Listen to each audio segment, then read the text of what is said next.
Live from the Parts Unknown studio in Nashville, Tennessee, this is the Bear Hug It Out podcast. The snake in the bag is not the dangerous one. It's always been me from the very beginning. I have taken your souls and your emotions and milked you for all you were worth. Joining us now on the Bear Hug It Out podcast from Stone Mountain, Georgia, a WWE Hall of Famer, the legendary Jake the Snake Roberts. Jake, welcome to Bear Hug It Out. How are you doing today, brother? I'm doing awesome, man. Just got back from Utah out there at Sundance, and it's killer, man. Yeah, I see. That's quite a whirlwind you were on there. Yeah, man. I'm riding a big wave, man, enjoying every minute of it and remembering every minute of it, too, man. So like what it last night. So let's go to the beginning of your incredible run in the WWE. Let's go way back. I want to know, how was the character of Jake the Snake born? Well, I had the idea and tried to use it before in Mid-South. And Bill Watts, he reprimanded me and said, what do you think this is, a damn circus? Which I was like, well, no, but it's a damn good idea, But he was like that. So, when Vince hit me, we were like, finally, but there was one problem. I'm terrified of snakes.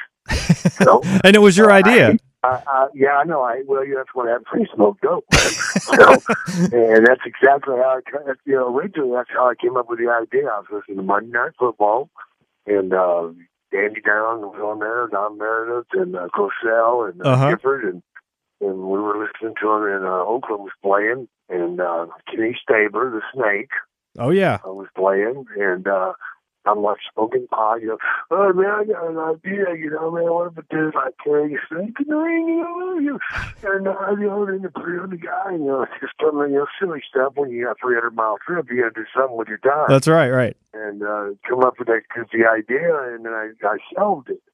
And then when Vince hit me with it, I'm like, yeah, man, because you're going to be cool. You're not like, oh, no, I'm scared, Like, yeah, man, there's no problem. I got that, And then the first time I seen that damn thing, I'm like, holy crap. What have I gotten myself into, huh? Yeah, 14-footer. Plus, I had to deal with the guy that was supplying them, and he was like Charles Manson revisited, man. This guy was a psycho. And he had the idea that, wrestling is not just a show, it's real, and he was like, dude, I got this snake boy, man, he's going to tear somebody up, man. I'm like, wait a minute, I got to pick it up, Yeah. I'm the guy that has to pick the damn thing up, hold it above my head, and carry it around, from town to town, and deal with it in hotel rooms, and it's kind of rough going to the bathroom 4 a.m., man, it's a leak, and oh my gosh. It's like, okay, please don't bite me. Please don't bite. No, I don't need that. And there was a lot of funny stuff that happened, and a lot of guys got bit, including myself. I probably out there 20, 25 times, man. But going out there and just when the bell rang, man, I became that guy. In the era you wrestled, there were so many kind of larger-than-life cartoon-type characters, yet to me, you always seemed so real. And I wondered how you approached your character and brought so much realism. That was the problem. I was too real, man. I had a rough childhood. We all have problems and stuff, and I'm not complaining. But I went through a lot and stuff that shouldn't have happened, being molested and stuff and crazy stuff, and sister being murdered, and stepdad being electrocuted in the attic of the house, and all these crazy things happened to me. So I was pretty angry in life. Yeah. And but when you've been molested, you're also ashamed of yourself. Mm-hmm. And I used the snake, man, to hide, because, you sit down in the locker room and the guys want to talk. Well, if you got that 15-foot snake sitting next to you, they don't much want to talk to you. Right. So right. that shielded me. Shielded me. It also shielded me from the fans. I didn't have to, hug and kiss nobody because that guy's a sicko. But the only problem was that Jake character wound up taking over me, and he was not a nice guy. Mm-hmm. And I was hell-bent on medicating myself and to forget the things that had happened. And unfortunately, when you start drinking and doing the drugs, you just add more stuff to the fire, because you start doing stuff you're ashamed of and regret. hurting your children, hurting your family, hurting your ex-wives. So, and I went through a few of those. It was a tough trip, man, and I don't know how in the hell I was able to come out the other side, to tell you the truth, because I was at the point when Dallas came to see me, man, I was begging to die. I really wanted to die, man. I didn't want to live no more. I didn't want to see nobody, because I was so ashamed of how big I'd gotten. I was like 308 pounds, 310, and I didn't get out of bed unless I had cocaine waiting on me. Wow. That was the rule. And 8 ball a day, man, you know, and alcohol on top of that, and you know, wound up on the door to my family and hiding from everybody. That's what you do when you're an addict. You don't want to see nobody. You're shopping at 3 a.m. Nobody sees you. You take the mirrors down the house because you can't stand to look at yourself.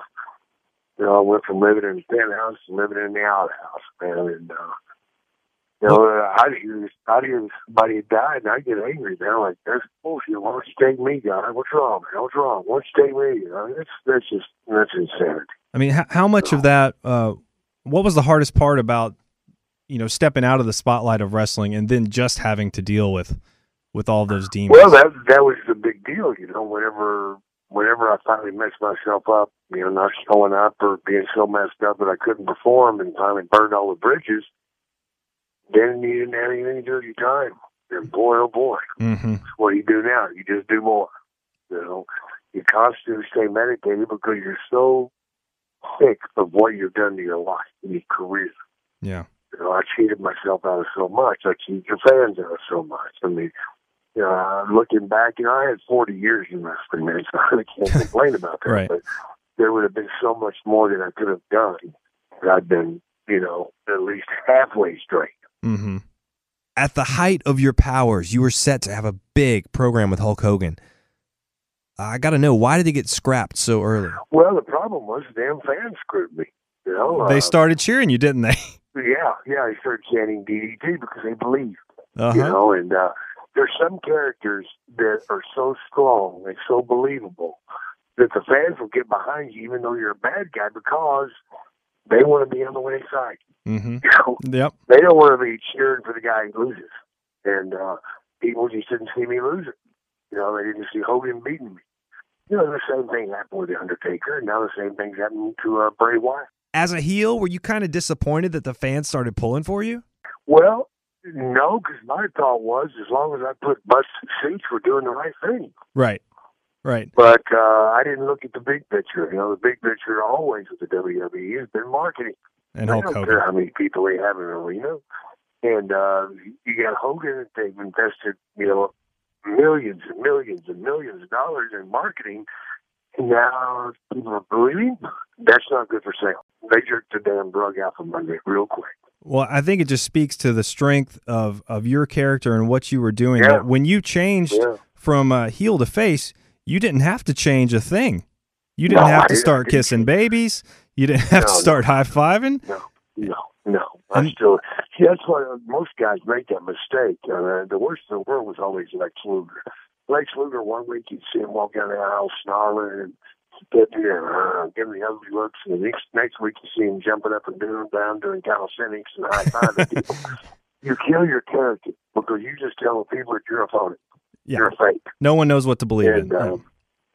It's like, dude, what happened to him, man? You know, and I just stayed with what I was, man. Same with Undertaker. He did it right. There's lots of guys who did it right. Let's take it to the current state of the WWE. We're going on 2 years in a row where the fans have seemingly altered the main event for WrestleMania. Why do you think? Why do you think the WWE is having such a hard time getting the crowd behind the guys that they're choosing? Because Vince likes to do that. Vince likes to manipulate people and likes to say, hey, I picked this guy, you'll like this guy or else. And that's what he does. You know, I mean, he done it with Ultimate Warrior. There's a guy that couldn't tie his boots, you know, and we're going to make him champion. And I get it. You know, Vince, it's his company. He can do what the hell he wants to with it. But there's some great talent out there today, man. But, you know, they got all these people writing for them. I don't agree with it. The writers today they've never even wrestled. So what the hell are you doing? Right. You know, letting these people in charge. But I think Vince enjoys the test to see if he can make it work. And bottom line is, man, if you got enough TV time, you can make chicken soup out of chicken poop. So. Well, if there was one thing you could change about the current product, what would that be? I would go back to wrestling more. These 3-minute matches stuck. I'd like to see the guys go out and actually wrestle holes and put 20 minutes in, you know. But they don't. Every match seems to me to be about the same moves. Everybody does all the crazy stuff. The high spots. Stuff. Yeah. Nothing means nothing. Right. You know, there's 20 DDTs and nobody gets beat with one. But that's good. I like that because you know what? Every time somebody uses that hole, what do they think about?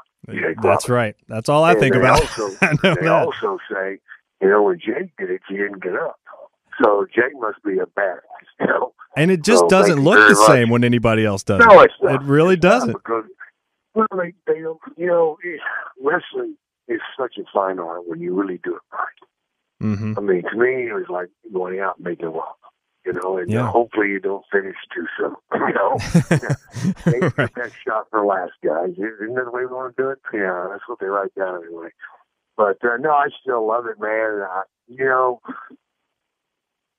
it's frustrating at times, but you know, I also feel for these kids because you know they're putting their training camp, and a year and a half later, they're thrust into the spotlight. And it's, hey, guys, you make it right now or you're gone.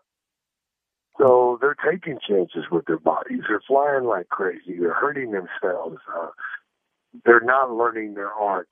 Mm-hmm. You know, if somebody was going to do, you know, brain surgery on me, I would like for them to have tested it 10 or 15 times first, you know. Right. You know, I will be your first. No, it's okay. I'll wait till 10 years later. Uh-huh. You know, and I think everybody's like that. But these guys aren't getting the opportunity to meld into something, to work out all the kinks, to just enhance their craft. You know, they're put out there saying it's now or gone. Mm-hmm. And they're really not getting the opportunity. Back in my day, man, when I started, there was 5 years in the locker room, you didn't even open your mouth. You know, Mm-hmm. you know, you didn't sit down unless everybody had a kid. You know, and you watched and you learned, and people would take you out in that ring and they'd do 20, 25 minutes with you a night, and they would twist you up, and you weren't doing nothing unless you were told to do something. Wow. And that's the way you learn. Man. Yeah. You know, and it's sort of like putting John Wayne out there and telling him to, you know, put on a tutu and run around in circles. You know, that ain't happening. Right. That ain't happening, Right. man. You know, the guy knows his character. He knows his gimmick. He's going to go out there. He's going to talk slow. He's going to take time. He's going to do his thing. And unfortunately, these kids, very few of them get the confidence in themselves to do that. And then you turn around and somebody's handed them a microphone and a script to read. You know, Mm-hmm. wait a minute, man. Nobody ever wrote my stuff. You know, Right. they tried to do that at the induction for me. They gave me 2 writers. Take these guys will help you write your speech, and you know they'll give you cues, and then they'll punch you up on the Tron. And you'll have video to follow you. You know? Uh-huh. I'm like, okay. So they worked with me for like 3 hours. And I walked to the edge there right before we go out. I wanted that paper up, threw it down, and went out there. You know, and, That's awesome. I spoke from my heart. Yeah, that was amazing. And, I do want to thank the WWE publicly for giving me the opportunity to be in the Hall of Fame, because I certainly did a lot of stuff that would have kept me out. Yeah. And if they had not forgiven me, because it's funny, I'm drunk and I had it, well, why? You know, you say some horrible stuff, man. It wasn't right. And lashing out, and they were generous enough to give me that. And God bless them for doing that. They supported me through my rehab stints that did not work. And then I got with Diamond Dallas Page, man, and it happened because, you know, rehab's a funny thing, man. You go in there and you're there for 30 days or 90 days or 4 months, 5 months, it doesn't matter. But when you come out of there, that's the problem. Mm-hmm. Because when you come out, you got 4 You're on your own. bills waiting on you. You got your ex-wife screaming up your rear. Everybody wants money, money, money, money, money. And you're right back out there in the same campground playing with the same fools that you were before you left. Mm-hmm. And if you, chances are if you roll with pigs, you're going to smell like pig poop. It's just the way it works. So what was it about Dallas and his program that made it stick He this time? changed everything about me. He took me to his house and said, okay, we're going to put you on different food. And I'm like, what? What do you mean, man? Different food, man? What do you mean no fried chicken? What the hell are you talking about? And started making me eat healthy. In doing that, I started learning new habits. I quit doing the same old thing that I'd done before and changed everything about me. I changed the way I thought, is what I wear. I had a real bad habit of wearing these really negative T-shirts, man, that, if you see somebody, you say, man, that dude's a loser. You're a maniac, whatever, whether it be wasted youth or zombie Jesus or whatever. But when you cast that back out at people, what do you get in return? The same thing. You get something sick in return. Mm-hmm. And the big thing that he stopped me on was stop putting yourself down. I was so full of hate with myself. Every other sentence was knocking myself. Mm-hmm. A loser, you're whatever, what'd you expect from a junkie? You're just all negative. Well, Diamond Dallas Page is the most positive human being on the planet, to the point of being ridiculous that you want to punch him in his face to shut him up. Because he just will not spit out negativity. That's awesome, doing the DDP yoga, which I recommend to everybody Definitely. on the planet, man. It has given me so much back, man. It's so much back. It's crazy, man. And I'm not stopping, even though I moved out of his place. Got a place of my own with 3 guys that work with him. One of them being Stevie Richards, the ex-wrestler. Oh, yeah. And, he's doing, man, he's a tremendous yoga fanatic, DDP yoga fanatic, whatever. But, I got my daughter living with me, one of my 4 daughters. I got 4 daughters, 4 sons. And she's doing my bookings, and which gives me so much back because I'm getting with my kids, man. I've got a family now. That's amazing. Yeah, man, because, my kids wouldn't even look at me, man, because they usually won't see that train wreck anymore. Yeah, sure. But now the grandkids are tossed on me, and I've got 10 grandkids so far, and I can go on and on about all the good things. We just got through doing the thing out at the Slam Dance, Sundance Slam Dance thing out in Utah, and we took our documentary out there about the resurrection of Jake Roberts. How can we see that movie, Jake? It'll be coming out soon. Right now, you can't see it because we're still doing the circuit. There's people trying to bid for it. Okay. And they're not going to come up with the right money, so I think we're just going to put it out there ourselves. Great. But that'll be real soon, and also my book will be out real soon, man. 600 pages of Jake the Snake, and awesome. I wrote it, every word. Good luck following it. I can't wait. One more thing. I saw that you tweeted that you'd like to talk to Johnny Manziel. You'd like to give him more. Johnny Manziel and Josh Gordon. Yeah. What's your advice to anyone listening really right now that's battling those kind of demons?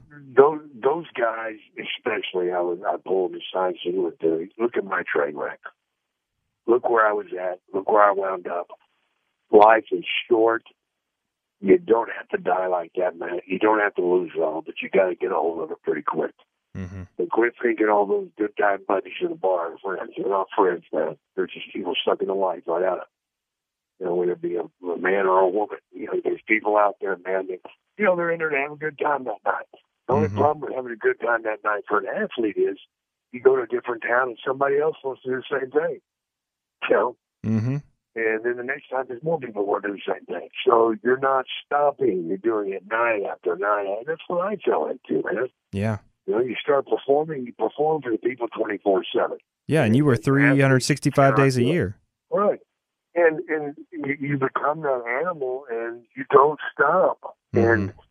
And what do? You just take more. You take more. And I was a mixologist, man. I was doing the pill. I took pills to wake up, pills to go to sleep, cocaine in the middle, steroids here, steroids there, alcohol on top of that.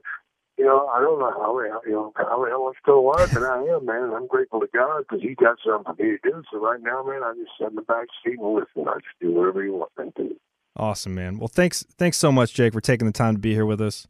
Yeah, man. Everybody follow Jake on Twitter at JakeSnakeDDT. Anything I can ever do for anybody out there, man. Listen, you're out there years, man.